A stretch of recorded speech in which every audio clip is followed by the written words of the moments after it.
Bonjour, bon après-midi ou bonsoir à tous et bienvenue dans le podcast de La Niche Aventure. Je suis Claire et je suis ravie de vous retrouver pour un tout nouvel épisode du podcast.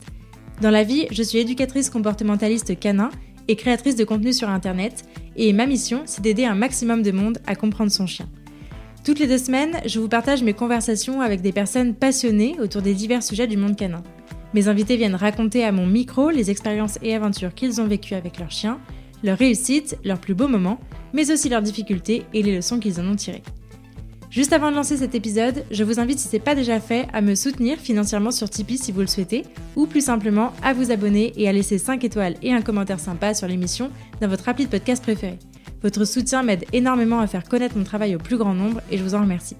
Pour encore plus de découvertes, de conseils et d'inspiration, je vous invite aussi à vous abonner à ma newsletter en barre d'infos de cet épisode. Et je suis ravie de vous partager aujourd'hui ma conversation avec Anaïs Detout. Anaïs est consultante en comportement canin et spécialisée en anxiété de séparation. Dans cette deuxième discussion ensemble, Anaïs ouvre le bal d'une petite série d'interviews sur le chiot en nous parlant de l'apprentissage de la solitude. De l'origine et des fondements de cet apprentissage à l'importance d'accompagner globalement le chiot dans sa socialisation, le tout agrémenté de conseils hyper concrets, Anaïs nous délivre presque une véritable masterclass sur le sujet. Alors que vous soyez déjà humain d'un chien ou que vous vous apprêtiez à le devenir, cet épisode est pour vous. Mais je ne vous en dis pas plus et je vous invite tout de suite à rejoindre ma conversation avec Anaïs. Salut Anaïs. Salut Claire. Je suis ravie de te réaccueillir sur le podcast pour un nouvel épisode avec toi. Et oui, pour le 2e épisode, en tout cas, c'est super sympa de me réaccueillir ici avec la petite Siobhan. Yes. C'était sa première interview. La star. Oui. Du coup, est-ce que tu peux te représenter rapidement ? On fera un aller-retour sur le premier épisode qu'on a enregistré ensemble. Ouais, voilà. Donc moi, c'est Anaïs Detout. Je suis consultante en comportement canin spécialisée en anxiété de séparation. Donc je traite que cette problématique et tout ce qu'elle englobe, parce qu'elle englobe pas mal de choses. Et donc voilà, on a déjà fait un premier épisode sur ce thème-là. Donc si vous voulez plus d'infos sur le problème global... allez déjà écouter l'autre, parce que peut-être qu'on va pas tout redévelopper aujourd'hui. Ouais, exactement. Puis du coup, sur toute la partie présentation, oui, voilà. Mocha, tout ça, n'hésitez pas à aller l'écouter, ça vaut vraiment le détour. Donc, je vous mettrai le lien en barre d'infos du coup de l'épisode, vous pourrez le retrouver. Du coup, aujourd'hui, on va parler spécifiquement du chiot et de l'apprentissage de la solitude chez le chiot, qui est un gros sujet pour beaucoup de gens. Donc, l'idée, c'était de reprendre un peu ce sujet-là. Pour toi, est-ce que c'est un apprentissage fondamental et pourquoi ça en serait un ? Ouais, carrément. C'est carrément un apprentissage fondamental, mais qui est un grand oublié, en fait, parce qu'on pense que le chiot sait rester seul naturellement, quoi. Ouais. Et en fait, on l'oublie et on met en avant tout ce qui va être donc la socia. Donc tout ça, c'est hyper intéressant et c'est hyper important. Et de toute façon, ce sera lié aussi avec la solitude. Mais on oublie de faire une exposition progressive à la solitude. On oublie en fait de s'adapter au chiot et on attend un peu trop à ce que le chiot s'adapte à nos vies qui vont parfois un peu trop vite pour son rythme à l'âge où ils arrivent dans nos foyers, quoi. Parce qu'à 2-3 mois, c'est normal qu'un chiot ne sache pas rester seul, en fait. Il faut les accompagner pour qu'ils puissent apprivoiser la solitude de manière plus sereine. Ouais. Mais ça prend du temps. Yes. Et c'est un apprentissage fondamental parce que c'est compliqué après de vivre avec un chien qui ne sait pas rester seul, parce qu'on l'a exposé à des expériences un peu traumatisantes ou des absences trop longues sans avoir fait de travail préalable avant ça, quoi. C'est dommage. Ouais, carrément. La prévention est facile, donc autant en profiter, quoi. Yes. Du coup, cet épisode, il sortira après une série d'épisodes sur le chiot spécifiquement. Donc, j'ai tenu à mettre dans cette série de chiots l'apprentissage de la solitude parce qu'effectivement, c'est un sujet hyper important qu'on sous-estime un peu, comme tu disais, en faisant primer allez, il faut tout lui montrer. Montrons-lui toute la vie. On a 2 mois devant nous uniquement et après, ça s'arrête. Voilà. donc voilà, l'apprentissage de la solitude, ça en fait vraiment partie. Et donc, on aura compris, mais on va y revenir, que le chiot, c'est pas une page blanche qui est censée pouvoir s'adapter à tout ce qu'on lui propose dès qu'il arrive. Est-ce que tu peux nous en parler un peu de ça ? Est-ce qu'il y a déjà un terrain génétique, je crois qu'on en avait parlé dans le premier épisode, à la sensibilité, en tout cas, au fait de pouvoir rester seul ou pas ? Ouais. En fait, déjà, c'est normal qu'un chiot ne sache pas rester seul à 2 ou 3 mois. En fait, c'est tout à fait normal à cet âge-là. Et à côté de ça, il y a des chiots qui vont quand même venir avec une sensibilité qui peut être accrue à la solitude à cause de différents facteurs. Donc il y a, comme tu dis, la prédisposition génétique. Mais alors ça, c'est tout récent hein, dans la recherche. On tâtonne, on ne peut pas affirmer pour l'instant qu'il y a une cause génétique, mais il y aurait certains gènes qui pourraient prédisposer le chiot ou le chien, en fait, parce que ce gène-là, ça peut s'exprimer à n'importe quel moment de la vie du chien, en fait, pas forcément à l'adoption chiot.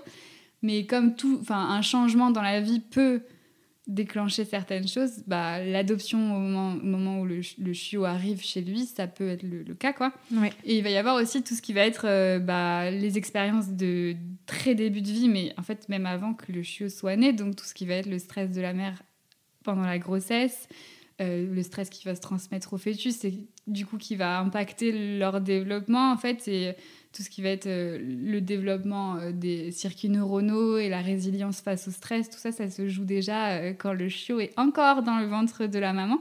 Et donc si la mère est dans de mauvaises conditions de grossesse, si elle a un environnement stressant et tout, ça peut prédisposer à beaucoup de peur, mais aussi à l'anxiété de séparation. Ouais. Et tout ce qui va être, du coup, expérience de très début de vie, avant même que le chiot il arrive à la maison, quoi. Donc, c'est loin d'être une page blanche, parce qu'il va y avoir tout ce qui va être comportement de la mère envers la portée, accès aux ressources, tu sais, dans des grosses portées, s'il n'y a pas d'aide humaine, il y a des chiots qui peuvent avoir moins accès à la nourriture, qui sont un peu plus en retrait et tout, donc il peut y avoir certaines choses qui se passent déjà là. Tout ce qui va être aussi comportement de la mère envers la portée, donc si tu as une chienne qui va être stressée, qui s'occupe pas bien de ses chiots parce qu'elle-même elle est pas bien, tu as déjà un lien d'attachement qui va être un peu bancal entre la mère et le chiot, et du coup si le chiot il apprend pas à former d'attachement sécure avec déjà sa figure d'attachement primaire principale, il aura du mal derrière à reconstruire ça avec des figures d'attachement secondaires, et du coup ça peut jouer aussi dans la solitude.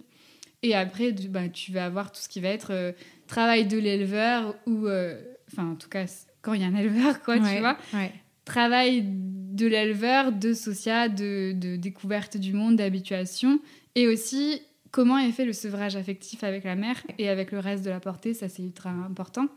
Donc à partir de quel âge on peut commencer à séparer les chiots de la portée, pendant combien de temps, avec ou sans autre chiot, tu vois, de la portée. Il y a plein de paramètres qui jouent et c'est hyper intéressant. Mais vous voyez qu'il y a quand même pas mal de choses qui peuvent déjà jouer avant même que le chiot il arrive à la maison. Et autant dans les peurs en fait, globales en fait, que dans l'anxiété de séparation. Et il y a aussi tout ce qui va être travail de socia, parce qu'en fait, il y a des études qui ont montré que le manque de socia prédispose du coup le chiot à former certaines peurs, mais aussi l'anxiété de séparation. Oui, sur le sevrage alimentaire et le sevrage affectif. Typiquement, souvent, on a en tête qu'à tant de semaines, il y a un sevrage alimentaire qui commence à se faire, dans le sens où les chiots peuvent commencer à manger autre chose que du lait maternel. Mais on oublie un peu souvent aussi la question du sevrage affectif, qui est plus tardif, il me semble, si je dis pas de bêtises, et qui a une vraie importance aussi dans la sensibilité ou pas du chiot derrière. Et on voit beaucoup d'élevages où les chiots sont séparés à 1 mois de la mère, un peu du jour au lendemain. C'est très très brutal, et du coup j'imagine que ça se ressent aussi derrière quand les chiots grandissent. Ils sont séparés tôt. Il y a aussi des élevages où la mère elle n'est pas tout le temps avec les chiots, donc ça c'est des formes de séparation aussi. En fait, toute forme d'exposition à la solitude ou à la séparation, elle se joue déjà entre la mère et les chiots, et ça doit être géré par l'éleveur en fait. Au final, les bons éleveurs font quand même gaffe à ça, quoi. Et dans les élevages plus industriels où ils placent les chiots hyper tôt, forcément tu pars déjà sur un développement un peu bancal, quoi. Et surtout le sevrage affectif, il dépend aussi de l'individu. Il y a des chiots qui ont besoin de plus de temps que d'autres. En fait c'est assez différent. Généralement on place tous les chiots au même âge, mais parfois il y a des chiots qui ont besoin d'un peu plus de temps, ou il y en a qui sont plus prêts plus rapidement. Et respecter ça aussi, parfois ça peut être intéressant, mais si l'éleveur il comble un peu en faisant un bon travail, ça prédispose déjà le chiot à être plus à l'aise avec ça, et en tout cas à présenter des comportements normaux, et pas une sursensibilité à la séparation, quoi. Du coup, ça m'amène avec une très belle transition. Qu'est-ce qui est normal et qu'est-ce qui est anormal? Alors, déjà, c'est normal parce que en fait, les comportements liés à la séparation, d'un point de vue éthologique, ils sont là pour garantir la survie du chiot. Ouais. C'est-à-dire que c'est des comportements qui visent à maintenir la proximité physique et le contact avec la mère pour avoir accès à la nourriture, à la chaleur, voilà, aux besoins sociaux. Et ça vise aussi à prévenir la prédation parce qu'en gros, ça permet à la mère de savoir aussi s'il y a des soucis là-dessus et de revenir. Sont en danger. Voilà, on parle dans un milieu naturel, entre guillemets, quoi. Ouais. Mais du coup, ils ont gardé ça. Et ça... Donc, en gros, concrètement, si le chiot se sent en danger, il crie pour appeler sa mère. Voilà, c'est ça. Ça, chez tous les mammifères, en fait, je pense. Hein. Après, je ne suis pas spécialiste, mais... Donc, il faut quand même l'avoir en tête que c'est normal et que ces comportements-là, en fait, ils restent quand même une bonne partie du début de vie du chiot une fois qu'il est arrivé à la maison. Voilà, et ça, c'est OK. Après, c'est quand tu vas commencer à exposer le chiot à la solitude que tu vas aussi voir la différence entre ce qui est normal et ce qui est anormal. Ouais. Un chiot qui, les premières semaines d'adoption, aime pas quand tu sors du champ de vision, aime pas même dormir seul la nuit ou ne sait pas rester seul, c'est normal en fait. Ouais. Parce que c'est aussi lié à la sécurisation du chiot dans l'environnement, dans ses attachements. Il faut quand même qu'il atterrisse, quoi, le pauvre petit. Il débarque dans un endroit complètement inconnu et puis nous, on veut qu'en une semaine, il puisse rester 8 heures à la maison. Tu vois, c'est des bébés, quoi. Il faut quand même se dire que... Voilà, et à 2-3 mois, il y a beaucoup de chiots qui n'ont pas, en fait, cette maturité, je ne sais pas si c'est le mot, mais cette capacité et les compétences de vie qui sont des prérequis à la gestion de la solitude, c'est-à-dire savoir se poser, savoir être résilient face au stress, savoir monter un peu et puis redescendre tout seul. Ça, c'est pas évident. Savoir gérer aussi son corps, tu vois, c'est des trucs un peu bêtes, mais c'est hyper important. Si tu sais pas où te poser ou une fois que tu t'actives, t'arrives pas à redescendre, ce qu'on voit quand même assez souvent chez les chiots, tu vois. Donc la chiobonne, elle dort sur les genoux de Claire. Tu vois qu'elle a quand même besoin que tu la guides à se poser pour que ça devienne un réflexe un peu autonome. Et toutes ces compétences-là, c'est des prérequis à la solitude. Et du coup, c'est normal que les chiots, ils aient du mal parce que si on les jette dans le grand bain sans les brassards et puis sans leur avoir appris à nager, clairement, on peut créer des problèmes qui n'existent pas, quoi. Ouais. Et donc, tu me demandais ce qui est normal ou anormal. Ce qui va être normal, donc c'est ça. Et quand tu commences à bosser, c'est un peu le chiot qui, si tu le mets dans les bonnes conditions, donc il a bien mangé, il a joué, il a fait tous ses besoins, et tu sens qu'il est un peu en train de s'assoupir, mais pas endormi non plus parce qu'il faut qu'il voit ce qui se passe. Si tu fais dans ces conditions-là et que tu fais des étapes progressives, normalement, ça se passe bien. Ok. Les chiots qui ont vraiment une sensibilité accrue à la solitude, tu peux faire n'importe quel contexte, ça n'ira pas, en fait. Parce que quand tu paniques, quand si c'est vraiment lié à l'anxiété, tu peux lui faire courir un marathon à ton chiot qu'il stressera quand même tout seul. Ouais. C'est une peur, quoi. Ouais. Donc, la différence, elle va se jouer quand même là-dessus, où tu sens que les chiots normaux vont être plus aptes à l'apprentissage et plus réceptifs quand tu choisis le bon moment. Que les autres. Après, on est d'accord qu'un chiot, quand tu choisis le mauvais moment, aucun chiot, la majorité des chiots vont pas aimer être séparés ou rester seuls. Ça s'apprend progressivement. Ouais. Donc, même aller aux toilettes ou à la douche, comme tu le sais, ça peut être un problème, tu vois, pour le chiot. Donc, c'est quand même important à prendre en compte. Et parce que je pense qu'il y a beaucoup de gens qui s'imaginent pas ça.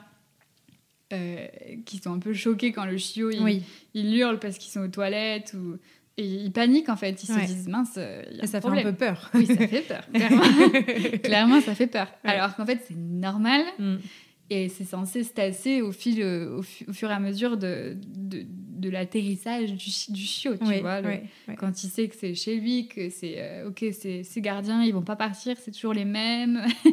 C'est une phase de transition qui demande un peu de temps, il y a quand même un temps de décompression et c'est pour ça que ça prend du temps, mais ça on y reviendra sûrement plus tard. Oui, on va y en vue des questions, mais voilà, normal, le chiot est réceptif aux apprentissages si c'est bien fait et qu'il est dans les bonnes conditions et qu'il est bien sécure dans son environnement et tout.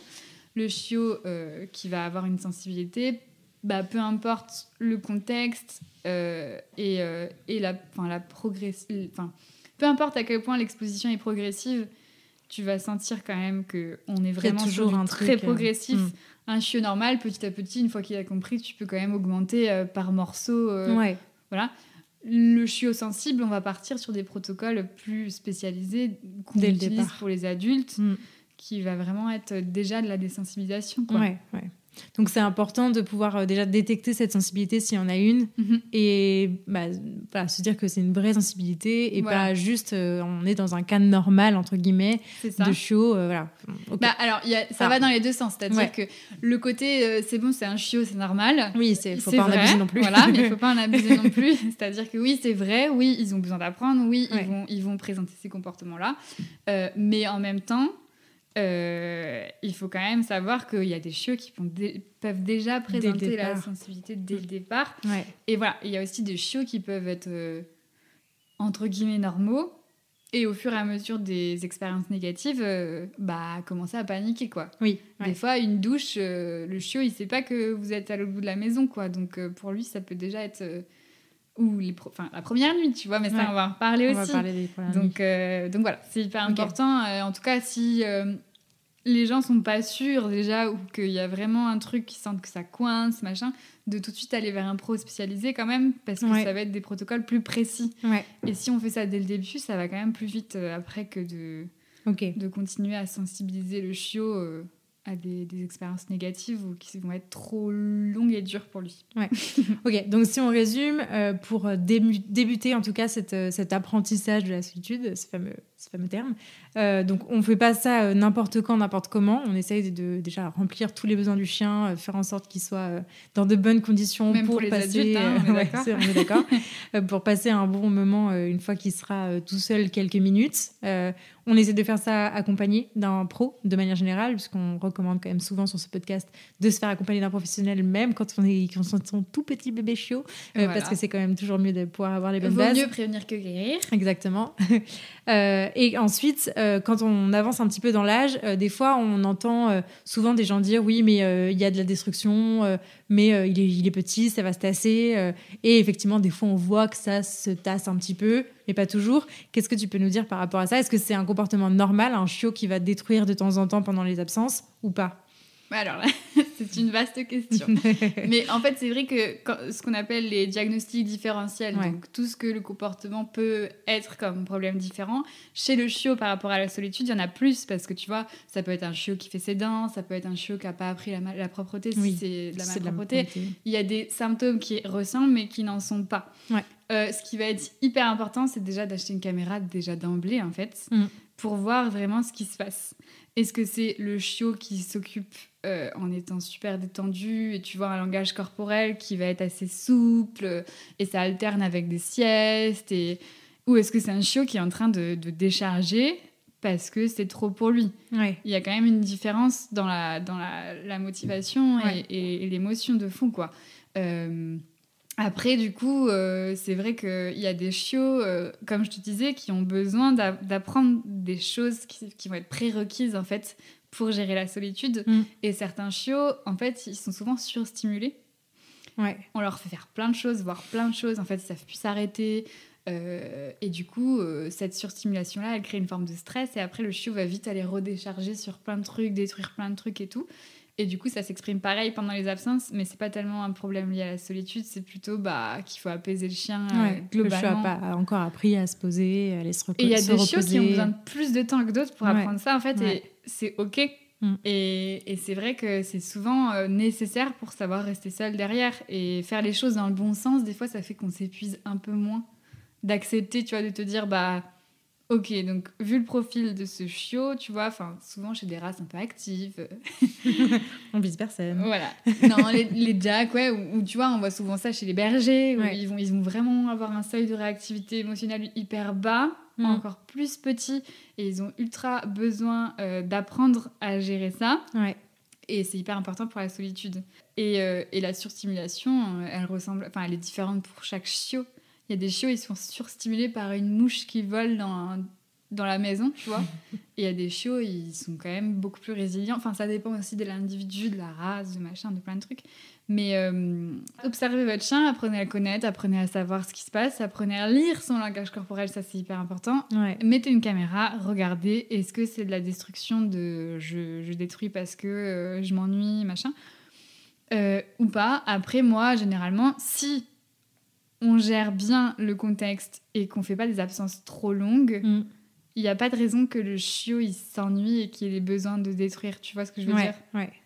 Si tu veux, moi j'aime bien utiliser les moments de relaxation pour bosser la solitude, parce qu'après, la solitude, quand le gardien part, bah, c'est l'heure de la sieste, quoi. Ouais, et ça, c'est hyper cool. Ouais. Parce d'associer ce moment à du repos, de la relaxation. Parce qu'après, quand le gardien vient, bah, on fait plein de choses. Et du coup, après, t'as un déficit de sommeil. Et ça joue sur la solitude aussi, et sur la gestion du stress. Et donc, ça fait un cercle vicieux. Donc, vraiment apprendre au chiot à se poser. Et généralement, de toute façon, quand tu fais tes absences, t'essayes quand même de créer un environnement puppy-proof, quoi. Ouais. Donc, il n'est pas censé avoir 50 000 trucs qui traînent et tout. T'as souvent aussi le conseil de laisser des trucs, des jouets, des machins. Alors ça, c'est intéressant aussi, parce que il n'y a rien de mal à laisser des jouets. Par contre, moi, je le conseille pas avant de connaître la sensibilité du chiot. C'est-à-dire que soyez sûr que les kongs fassent pas office de diversion. Ouais. Que le chiot il soit bien en train d'observer et de comprendre ce qui se passe. Parce que si tu mets un kong et que ton chiot il lèche, mais que tu te dis bon bah c'est ok, tu vois. Et quand il relève la tête, il n'y a plus personne. Ouais, ou alors d'un coup, parce que ça m'est déjà arrivé, il touche plus à ses kongs et il hurle dès que tu pars, c'est qu'il y a eu un truc manquant. Et en fait, je trouve ça super intéressant aussi d'enlever les jouets et juste d'apprendre au chiot, mais même dans la sociale, hein, je pense que tu en auras parlé, d'apprendre au chiot à juste se poser et observer ce qui se passe autour de lui sans forcément interagir, sans forcément bouger, tu vois. Donc, tout ce qui va être désensibilisation au mouvement en intérieur, c'est hyper intéressant. Parce que en plus, ça donne des compétences de vie plus globales, tu vois, ça travaille le relax, ça travaille le côté le calme, rester posé, regarder ce qui se passe sans chercher à suivre ou à bouger et tout. Désensibiliser le mouvement en intérieur, tu vois, comme tu m'as dit tout à l'heure, Siobhan, quand à la cuisine, elle aime pas parce qu'elle te voit pas, machin. Si tu commences à décomposer ton mouvement du parc à la cuisine progressivement jusqu'à ce qu'elle soit blasée, au bout d'un moment, elle dira plus rien, tu vois. Et faire ça dans la maison, déjà en intérieur, et puis après sortir du champ de vision, une seconde, revenir, machin, et progressivement. C'est hyper intéressant, c'est déjà du travail de la solitude. Et c'est aussi un travail plus global sur la gestion de son corps, tu vois, gérer son énergie, savoir regarder face à des choses en mouvement. Tu vois, c'est assez cool quand même. C'est un peu une pierre deux coups, c'est un peu carrément. La désensibilisation au mouvement sans objet d'occupation, sans jouer, sans machin, c'est cool. Parce qu'en plus, ça nous force à nous caler sur le rythme du chiot, qui est souvent pas le nôtre. Alors que quand on met des jouets, on a tendance à aller un peu vite, parce que le chiot, il fait quelque chose. Tu vois. C'est ça. Après, les jouets, c'est cool. C'est un peu la télé, quoi. C'est cool quand même, tu vois, si tu peux pas aller te doucher et que t'as pas possibilité de faire autrement, tu mets un kong et puis t'es content. Au moins, le chiot, ça garantit pas qu'il soit 100% zen, on est d'accord, mais au moins, il fait un truc cool, voilà. Mais c'est vrai que quand on parle d'autonomie, c'est pas juste le chien qui bouffe un kong à côté du canapé sans que tu interagisses avec lui, tu vois. C'est vraiment savoir observer, savoir prendre les bonnes décisions, savoir prendre confiance en lui dans sa propre gestion émotionnelle, il sait quoi faire parce qu'on le met jamais en situation de difficulté. Alors que si on le met en situation de difficulté et qu'on l'ignore pour qu'il apprenne à gérer, voilà. Après, en fait, ça reste à prendre avec des pincettes, hein. Il y a plein de situations différentes, mais c'est mieux d'apprendre au chiot à faire les bonnes choses en l'exposant à des choses assez faciles pour lui, pour lui apprendre plein de compétences de vie, que de le mettre dans la situation merdique et après l'ignorer. Ça peut marcher, mais du coup, ça se généralise moins, quoi. C'est la question que j'allais te poser. Faut-il laisser pleurer son chiot? Ok. Question qu'on me pose énormément, hyper souvent. Par rapport à la solitude, tu veux dire? Parce qu'il y a des chiots qui pleurent quand même pour un oui, pour un non. C'est encore autre chose en fonction des individus. dans le sens où il y a des races qui vont être plus vocales que d'autres, Bien quand sûr. même, des individus aussi. Mm. Tu sais reconnaître quand c'est un chouinement de et J'ai un besoin chouinement d'entrer. de là par contre non, Ouais. ça va pas du tout. Ouais. Donc non, il faut pas laisser pleurer son chiot Ouais. parce que c'est vrai que généralement on arrive, on va chercher le chiot la première nuit, qu'est-ce qu'on fait? Mais Ouais. juste dormir avec le chiot. Enfin, je pense il devrait pas y avoir de questions par rapport à ça en fait, parce que le chiot il débarque, il connaît rien du tout. Si vous voulez pas qu'il dorme dans la chambre, c'est ok, dans ce cas dormez dans le salon, ou alors petit à petit vous éloignez le panier, enfin il y a plein de solutions quoi. Ouais. Mais laissez-le quand même atterrir et parce que oui, c'est lié à la gestion de la solitude globale les premières nuits, parce que si le chiot il vit des premières expériences liées à la solitude négative dans cet environnement, après il fait l'association dans cet environnement, quand je suis tout seul c'est pas safe. Et du coup, ça sera plus difficile derrière l'apprentissage de la solitude. Donc, en plus, s'il dort bien, c'est cool pour tout, quoi. Ouais, c'est clair. Le sommeil, c'est ultra important. Ouais. Donc, non, il faut pas laisser pleurer le chiot. Il faut anticiper, mettre le chiot dans des conditions de réussite pour qu'il soit en mesure d'apprendre et après augmenter la difficulté progressivement. Mais on n'attend pas que le problème apparaisse pour après l'ignorer. Ouais. Parce que ça crée des sensibilités qui n'étaient pas là. Au départ. Donc, mais après, tu vois, les mythes, ils existent parce qu'il y a une partie de vérité quand même, tu vois. Et ils perdurent aussi pour ça. Ouais. Il y a des chiots, tu les ignores, ils sont assez résilients et ils ont une assez bonne capacité d'adaptation pour se dire, ok, quoi. Mais est-ce que ça ne marche pas. Est-ce que c'est durable, en fait, sur le long terme, et puis pour bosser toutes les autres compétences de vie, et pour faire du chiot à un individu bien équilibré et bien dans ses pattes, je suis pas sûre. Ouais. Tu vois, donc... Ah oui, ça veut dire qu'on le pousse à être dans une émotion qui est quand même assez négative et assez... Ouais, voilà. Assez néfaste en tout cas. Après, il et durable. y a un juste milieu dans le sens où parfois, être exposé à des micro-doses d'émotions pas forcément ultra cool, ça permet aussi de créer une forme de résilience, mais il faut quand même pas... faut doser, quoi.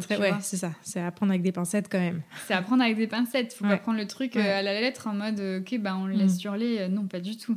Mais surtout dans les premières semaines et tout, c'est non. Laissez-le. On va parler de la temporalité, justement. Donc du coup, pour résumer, on accompagne son chiot, on essaie de pas le mettre en situation inconfortable et le laisser là-dedans. C'était un peu le leitmotiv à avoir. On dort avec son chiot la première nuit. nuit. Parce que les gens, justement, ont peur que ça crée de l'anxiété de séparation. Pas du tout, en fait. Justement, si votre chien, il crée un attachement sécurisé avec vous, donc l'attachement sécurisé, on en avait parlé dans l'ancien épisode, si vous voulez voir, c'est un peu la base de plein de choses, mais pas que pour la solitude, pour la socia, pour gérer son stress, gérer ses peurs. C'est vraiment utiliser le gardien, donc comme sa base sécure, son QG de sécurité, comme tu avais dit, pour explorer le monde, devenir autonome et savoir rester seul. Et construire un attachement sécure, c'est vraiment savoir que le gardien, il est là, en backup dans les situations compliquées, et que du coup, on l'apprend à gérer, et que petit à petit, on se fond dans le décor, quoi. En fait, c'est ça, rendre un chien autonome. C'est pas... je sais pas d'ailleurs ce qu'on dit d'habitude pour rendre un chien autonome, mais si, c'est pas l'indépendance, c'est ça que je voulais dire. Oui, encore une fois. C'est pas vouloir que le chiot il fasse sa vie à l'autre bout de la pièce ou qu'il dorme à l'autre bout de la maison. Ça va pas rendre un chiot autonome. L'autonomie, c'est savoir gérer, c'est savoir que son gardien est là, si besoin, mais que le chiot prenne confiance et qu'il soit capable après de comprendre ce qui se passe et de gérer son stress et de savoir qu'il est safe, quoi. C'est ça. Donc, accompagner son chiot, pour reprendre un peu les termes qu'on entend souvent d'hyperattachement, accompagner son chiot, ça va pas mener à l'hyperattachement, ça va principalement mener à un attachement beaucoup plus sécure parce qu'il sait à qui se référer s'il a un problème ou qu'il gère mal ou qu'il a besoin d'aide, en fait, tout simplement. Mais de toute façon, l'hyperattachement, en fait, ça n'existe pas. Remettons l'église au milieu du village. C'est une énorme étiquette. Dans les différents types de liens d'attachement, l'hyperattachement, ça n'existe pas. En fait, généralement, on le confond avec... Soit c'est des comportements normaux parce que le chien est une espèce sociale qui aime notre proximité et notre présence. On l'a sélectionné pour ça. On l'a domestiqué même pour ça. Donc on a un peu des cons derrière de dire « Ah putain, Voilà, le chien, il reste tout le temps près de nous et tout, c'est de l'hyperattachement. Non, c'est normal. Et en fait, on confond souvent hyperattachement et attachement anxieux ou insécure. L'attachement anxieux insécure, c'est justement le chiot qui a pas confiance dans l'aide que son gardien peut lui apporter. Et du coup, au lieu de devenir plus autonome, il devient plus collant, il veut pas aller découvrir les choses, il a peur de plein de choses. Ouais. Ça veut pas dire que si vous avez un chiot ou un chien qui a peur de plein de choses, il a un attachement insécure, ça a pas forcément de lien. Mais en tout cas, les comportements où, tu vois, le chiot, il colle tout le temps, et puis, mais avec un langage corporel stressé et tout, il faut quand même faire gaffe. Et au final, dormir avec son chiot, ça crée un lien d'attachement sécure. En mode, je sais, cet environnement, je suis pas très sûre, mais il y a mon gardien, du coup, c'est bon. J'ai un filet de sécurité, donc ça va. Ouais. Et ça, c'est partout, même pour la sociale en extérieur. J'ai mon gardien derrière moi, donc tout ça va. Et petit à petit, j'ai plus besoin de l'intervention constante de mon gardien. Ouais. Et vraiment essayer de laisser plein de temps au chiot où on n'intervient pas aussi dans sa bande passante, en fait. Le laisser regarder, le laisser en fait, s'asseoir en balade, observer. Tout ça, ça joue pour la solitude. C'est pour ça que j'en parle, tu vois, parce qu'on va pas faire un podcast sur la socia, mais une bonne socia où on transmet les bonnes compétences de vie au chiot, ça joue énormément pour la solitude. De toute façon, tout est lié. Donc voilà, c'est ce que tu disais, observer, analyser, faire des choix. Ouais.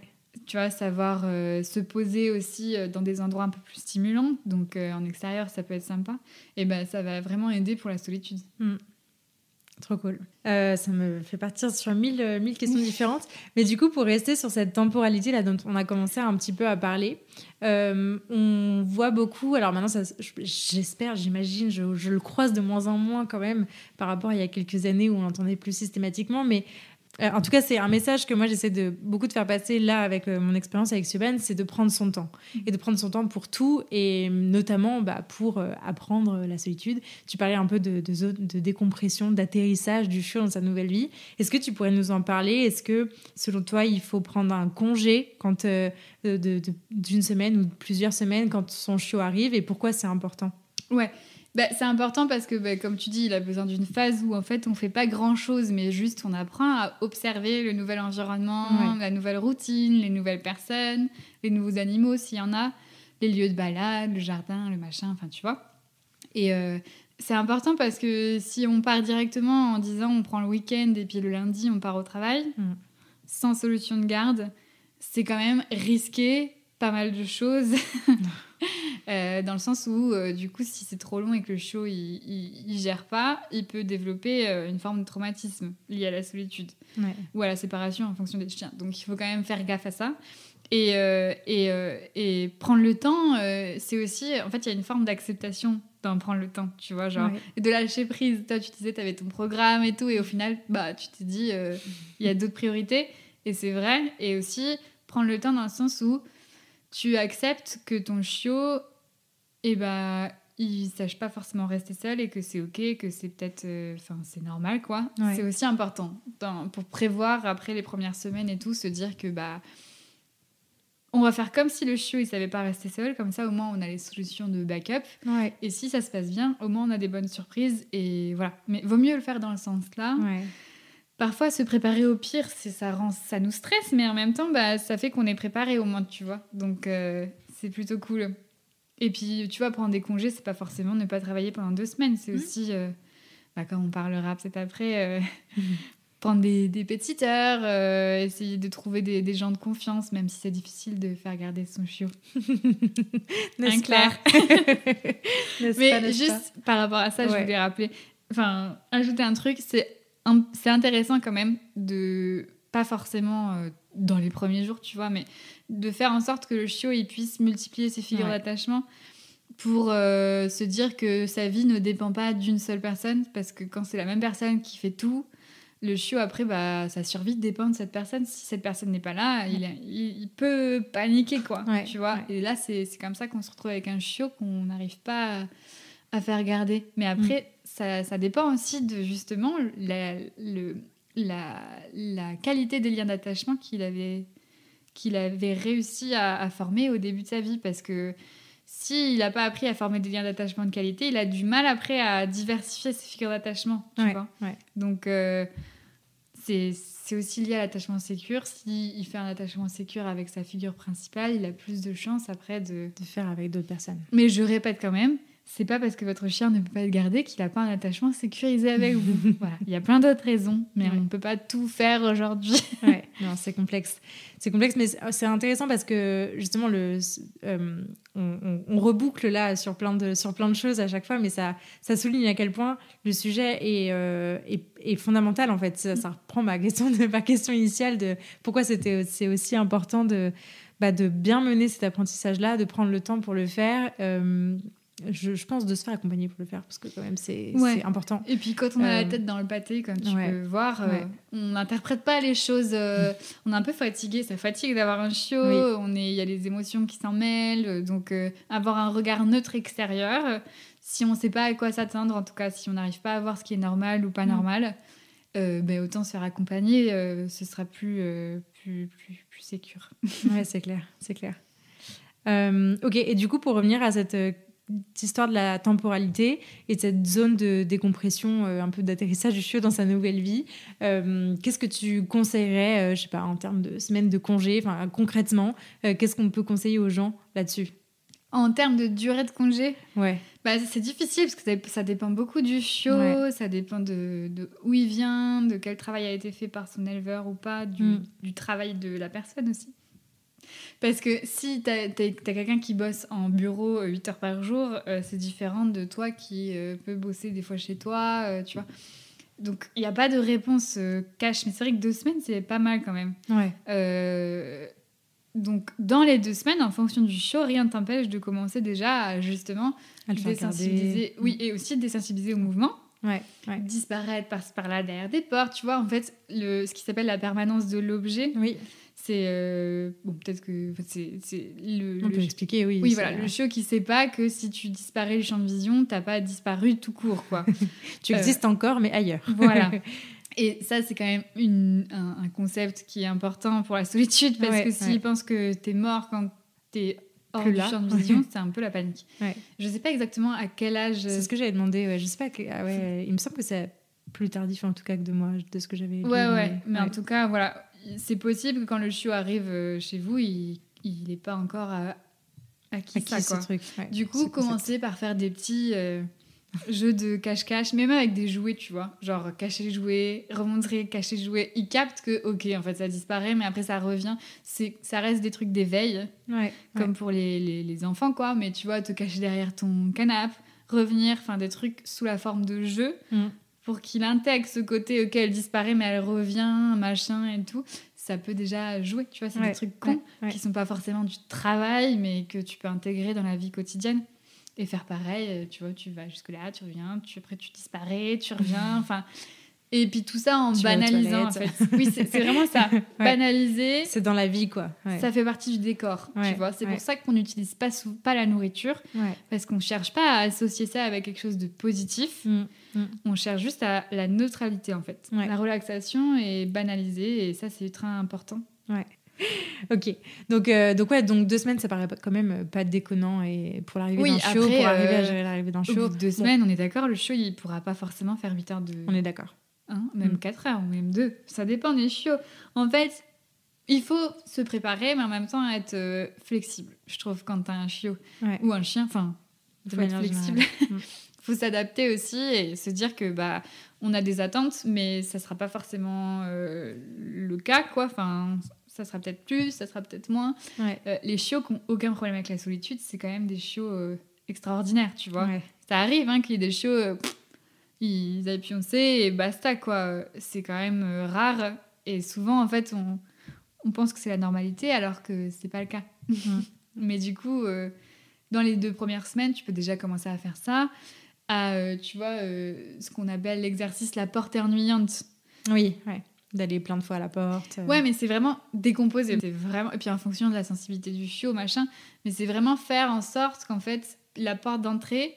Parce que quand le chiot il arrive, il construit toutes ses associations avec l'environnement. Donc il y a des visual cues, enfin des signaux environnementaux, des signaux visuels qui vont être associés à certaines choses. Si la porte d'entrée elle est associée qu'à la sortie au jardin, en balade ou aux absences pour les chiens qui sont déjà exposés, il y a quand même une forme d'anticipation liée à la porte, même si elle est positive.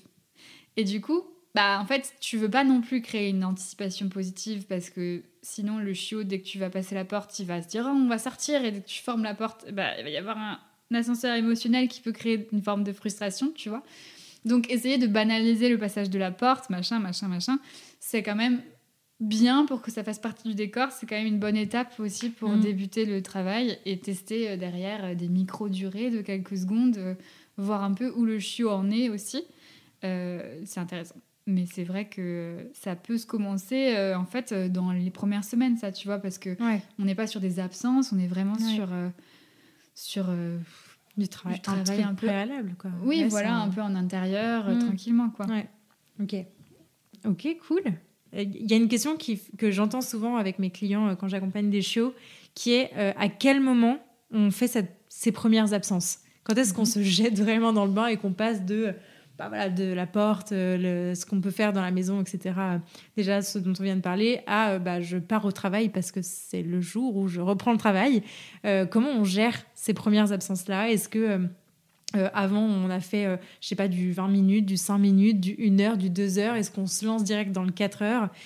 Comment tu conseillerais un peu de ce saut dans le vide là pour reprendre la vie normale ? Encore une fois, ça dépend des chiens, ça dépend ce que tu observes, ça dépend si tu vois qu'il est capable de se réveiller d'un gros dodo et de retourner dormir, ou si une fois qu'il est réveillé, il a un problème à retourner se poser. Ça dépend des chiots, mais en tout cas, il faut déjà en fait bien tester le seuil de tolérance du chiot. C'est hyper important. Une fois que tu peux passer la porte et que le chiot, il observe tranquille, il s'en fout, machin, tu commences à faire un chrono où tu essayes de vraiment rester dans la zone verte du chiot. Hein. Donc, on est vraiment sur de l'observation calme ou de la neutralité ou de la relaxation. Et après, tu notes ton seuil, quoi. Imaginons, tu as 5 minutes. Et après, là, tu travailles en dessous de 5 minutes pour solidifier les acquis. Et petit à petit, tu peux augmenter par tranche en fonction des chiots, 2 minutes, 5 minutes. Ça, il faut s'adapter à la sensibilité du chiot, tu vois, ça dépend beaucoup de l'individu. Mais une fois que tu as 1 heure ou 2 heures, mais que tu sais que c'est vraiment consistant, c'est ça qui est hyper important. On veut vraiment de la consistance, je sais pas si ça se traduit en français, de la régularité, et pas forcément atteindre des durées rapidement. C'est-à-dire qu'on préfère que le chiot, tu puisses mettre ta main à couper, que si tu pars 30 minutes, tout va bien se passer, qu'il puisse faire 1 heure, 2 heures parce que c'est un coup de chance, parce qu'il était vraiment fatigué et machin, et plus jamais après, quoi. Donc, vaut mieux y aller doucement par tranche régulière et être sûr que là, c'est acquis, qu'on l'a fait plusieurs fois, machin. Au moins, t'es sûr qu'après, quand tu pars et que t'es loin, le chiot gère et t'as pas besoin de revenir en panique et tout, quoi. Mais consistance sur aller rapidement atteindre des durées longues, quoi. Oui, donc on voit à quel point c'est pas envisageable, encore une fois, là, quand on parlait de récupérer le chiot le samedi, partir travailler le lundi et le laisser, même 4 heures tout seul, à quel point c'est... J'ai pas envie de dire que c'est pas envisageable, parce que plein de gens l'ont fait, donc ça s'envisage, mais en tout cas, à quel point c'est risqué de faire ça, quoi. En fait, j'ai envie de te dire, la plupart des gens ont de la chance. Et on se rend pas compte de la chance qu'on a, parce que le chien est une espèce ultra flexible, qui s'adapte ultra bien, en fait, au final, qui a une capacité de résilience assez impressionnante. On a de la chance, mais c'est pas le cas de plein de chiots qui auront besoin de plus de temps. Donc... moi, quand les gens me disent demain on part 3 heures, c'est le stress, quoi. Après, il faut pas non plus être parano, mais là, on parle vraiment des débuts de vie du chiot où si ça se passe mal, vraiment, après, c'est chiant à rattraper, quoi. Ouais, non, mais c'est clair. Moi, j'ai beaucoup de gens qui me disent notre chiot est arrivé il y a 1 semaine, dans tant de jours, on reprend le boulot, faut que ça soit travaillé. Mais c'est pas possible, en fait. Oui, et puis il faut pas avoir de deadline, en fait, je pense. C'est ça. Enfin, c'est con, hein, parce que généralement, on veut que le chiot, il fit dans notre vie, mais on n'adapte pas trop dans le sens inverse, tu vois. T'en sais rien si, en fait... ça va se passer ou pas. En fait, il faut pas faire de plan sur la comète. Il faut essayer d'être flexible et de trouver des solutions de dépannage, quoi. Ouais. D'avoir des solutions de dépannage. Ouais. Et si on n'a pas besoin, on les utilise pas. Mais dans ce cas, c'est vraiment mieux dans le sens-là que d'y aller sans filet de sécurité et se dire... voilà. Après, le nombre de chiens que moi... Enfin, même moi, mes chiens de famille, on a fait ça en mode gros bourrin et tout. Ça s'est toujours bien passé. Mais c'est aussi de la chance, quoi. Ouais. Et je pense qu'il y aurait beaucoup moins de chiens qui auraient des sensibilités à la solitude si il y avait plus de prévention faite quand ils étaient petits. Ouais, c'est clair. Ouais, pour moi, c'est fondamental. Ça fait partie aussi du travail à faire avec un chiot, que d'aborder ces points, c'est fondamental, non, c'est clair.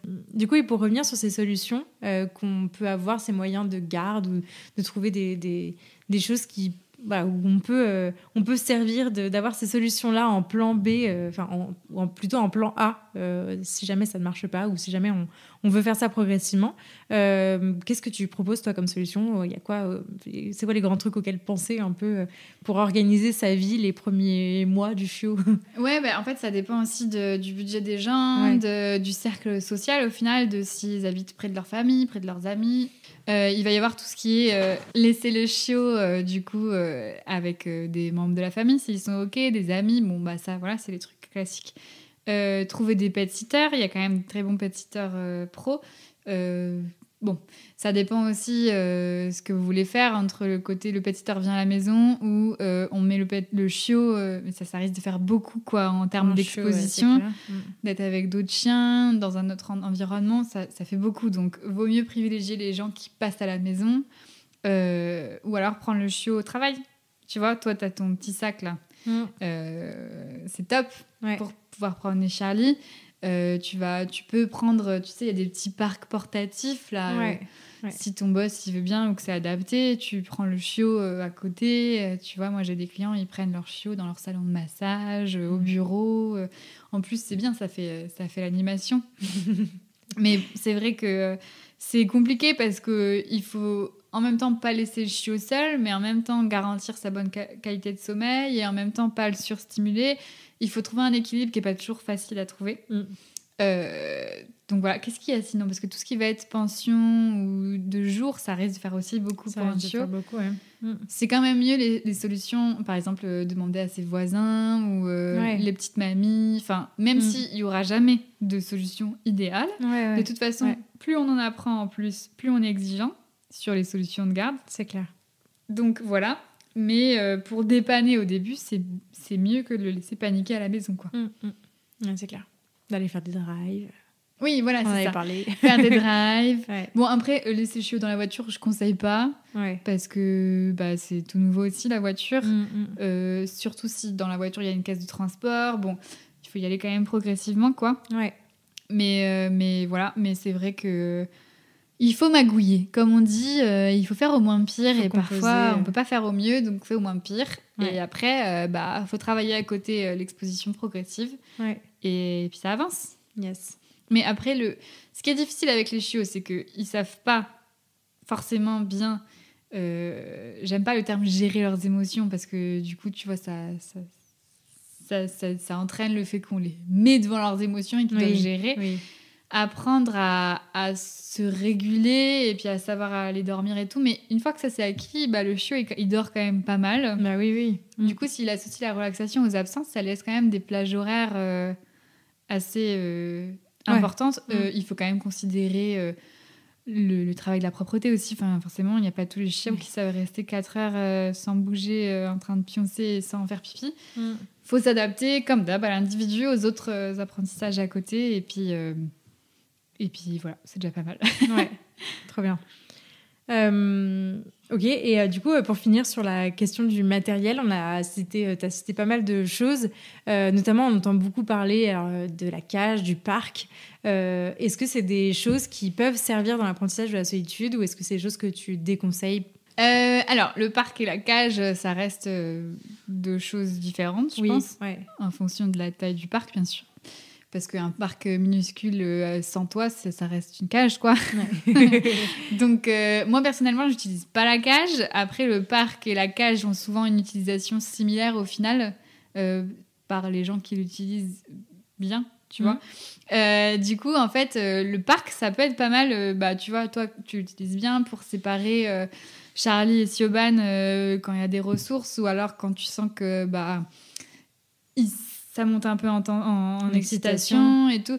En fait, c'est plutôt un support pour aider le chien via la gestion de l'environnement à justement apprendre ce dont on parlait tout à l'heure, des schémas par défaut qui vont être plus vers le calme, la relaxation et tout. Et aussi pouvoir lui apprendre à avoir son coin cosy pour dormir, améliorer sa qualité de sommeil. Tu vois, ça a quand même plein de bénéfices. Ouais. Surtout, du coup, chez les races qui vont être vite surstimulées. Tu vois, là, dans ta maison, il y a plein de fenêtres et tout. Il y a certains chiots, c'est déjà beaucoup, quoi. Tu vois, ils vont passer leur temps devant la fenêtre à regarder, ils vont pas réussir à dormir, ils vont vraiment tout analyser et tout. Donc, des fois qu'ils aient leur petit coin tranquille, machin, c'est bien. Mais là, on parle de parc, hein. Toi, c'est quand même assez grand. Ça peut être aussi une barrière bébé avec une pièce, ou tu vois, un coin tranquille, quoi. Mais c'est hyper intéressant, surtout quand ils ont accès à plein d'espaces, des fois, ils ont tendance un peu à s'éparpiller. Mais dans tous les sens, hein. C'est-à-dire s'éparpiller physiquement, ils tournent partout, s'éparpiller émotionnellement, parce qu'après, ils fatiguent, et du coup, plus ils fatiguent, plus ils sont dynamiques. Et là, il y a le cercle vicieux où on se dit, mon chiot est super dynamique, du coup, il faut que je le dépense plus. Et du coup, au final, on est dans la surstimulation et on se retrouve avec il a juste besoin de dormir. Voilà, il faut qu'il pionce. Et c'est posé. Ouais, c'est clair, hein, franchement. Moi, je le vois. Hein.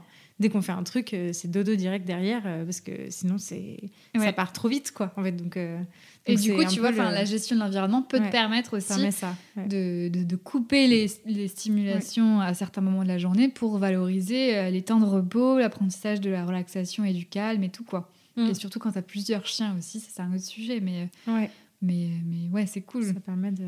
Et puis, tu vois, même quand t'as des enfants ou des petits-enfants, l'espace délimité du chien, c'est cool aussi. C'est, là-bas, on le laisse tranquille, personne... ou quand t'as un chat, tu vois, mais ça s'apprend aussi progressivement. Il y a plein de chiots qui voudront pas rester tout seuls dans leur parc. Ouais, c'est clair, c'est pas un truc qui n'est non plus... Voilà, faut s'enlever ça de la tête, je crois. On va mettre le chien progressivement. On va mettre le chiot dans sa chambre et il va plus en bouger. C'est ça. Non. Spoiler. Oui, ou alors vraiment pas du tout... le laisser pleurer, quoi. On en revient au même truc. Voilà. La frustration aux barrières, donc, parce que c'est ça, hein, généralement, qui se passe, c'est je peux pas passer, donc je monte en tension. Ouais. Ça s'apprend. Ça s'apprend progressivement. Ouais. Donc voilà, mais c'est vrai que c'est aussi, ça peut être utile pour la solitude parce que ça travaille les prérequis de savoir rester tranquille, savoir retourner se poser, savoir se détendre et tout. Mais voilà, on parle de parc où le chiot, il peut bouger, il peut marcher, il peut réguler sa température, il peut faire plein de trucs. C'est pas ou une pièce séparée, quoi. Faire pipi s'il a besoin. Voilà, c'est ça. Ouais. Ok, donc du coup, donc plutôt parc, ok, si c'est bien amené et ça permet de travailler plutôt apprentissage des prérequis qui sont complémentaires à la solitude, mais en aucun cas... et surtout qualité de sommeil, ça c'est et qualité de sommeil. Pas de surstimulation, qualité de sommeil, savoir pioncer, avoir son espace qui est respecté aussi, du coup, tu vois, c'est important. Ça évitera que le chiot, après, il soit en hypervigilance, à la moindre interaction, voilà. Donc dans ce sens-là, ok. Et par contre, on évite le côté, on le met dedans, on le laisse pleurer, on attend, quoi. Oui, il faut lui apprendre progressivement. Il faut pas que ça soit un lieu un peu aversif ou une punition, quoi. C'est pas le chiot s'excite, on le met dans son truc et puis ciao bye, quoi. On l'accompagne, on le guide, on lui apprend progressivement et tout. Après, tu peux aussi faire sans parc, hein. Ça dépend. Si tu préfères, tu mets des filtres pacifiants à tes fenêtres. Ça dépend aussi de l'environnement où les gens vivent, tu vois. Toi, c'est assez grand, tout est ouvert, donc c'est encore autre chose. Mais les petits espaces, ça permet aussi peut-être qu'ils s'éparpillent un peu moins pour certains individus un peu facilement surstimulés. Voilà. Ok, trop bien. Ah si, et niveau matériel, du coup. Oui, la caméra. Pour les gens qui le savent pas, la caméra de surveillance, c'est pas très cher. Ça coûte quand même une 30aine d'euros. Il y a plusieurs caméras qui sont bien. Il y a la Xiaomi Home, SViz, ImuLife et Tapo. Parfait. On mettra les liens peut-être. Oui, parce que c'est souvent une question qui est posée. Oui, voilà. Mais hyper intéressant à avoir, même pour la nuit, même pour quand vous allez le chien est adulte. adulte. En fait, ça sert tout le temps, quoi. Et puis ça apprend aussi à mieux comprendre le chien, je trouve, niveau lecture du langage corporel et tout. Ouais, carrément. Trop bien. Autre chose pour le matériel ?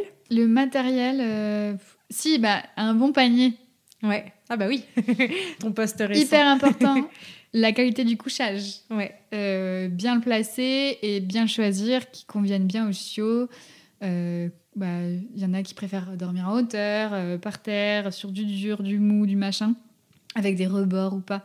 Si vous trouvez un bon lieu de couchage, c'est beaucoup plus facile après pour faire ancrage, quoi. Et améliorer la qualité de sommeil globale.